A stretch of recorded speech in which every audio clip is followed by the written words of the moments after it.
Well, we tried, 8 years after we were married. We decided, first we wanted to kind of get a foundation where we could have some time together, quality time together as a couple. And then made the decision we wanted to start a family, and we tried, and it was at the 8-year mark we realized, just through, how we were, that it wasn't going to happen that way. And so it was ironic, a dear friend of ours came to us and gave us a little note, and she knew some friends that were going through adoption. It's an amazing agency over in the Seattle area that we sat down with, and they had a program called a Healthy Newborn Baby Adoption. And so we went through all the what would you say, all the protocols, if you will, to go through the adoption process.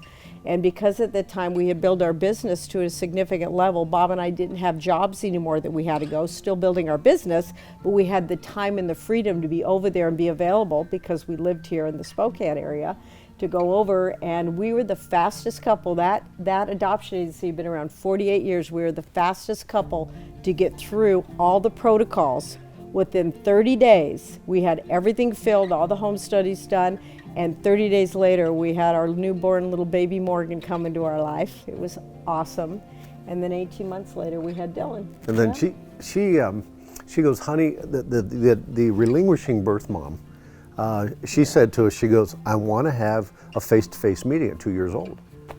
And I told Shelly, I said, I got a problem with that. I got a real problem with that. How could that possibly help this child? So she goes, please don't bring it up. I don't want this to cost the adoption. So I had to bring it up. And I said to the birth mom, I said, why do you want to see this baby or this little girl at two years old? And she said, here's the way I visualize it. I'm sitting on a swing, or she's sitting on a swing. I come walking up, sit on the swing next to her. And she said, I say, hi, sweetheart, how are you? What's your name? And she says, my name is Tyler, and she's swinging back and forth. And she goes, I just needed to know for closure that she wasn't in rags and all dirty and everything else. God, I just lost it. Yeah. I go, done. Yeah. No problem, I get it. And one of the greatest things you could ever do is relinquish your child to someone that can give them a better life. And we were just so grateful. It's a very powerful thing, one of the most unselfish acts there is. And both of the birth mothers were very different. One was very young, and had the dynamic of getting pregnant and not wed, and made a decision was right for her and for the baby. And today that birth mother's doing phenomenal in life.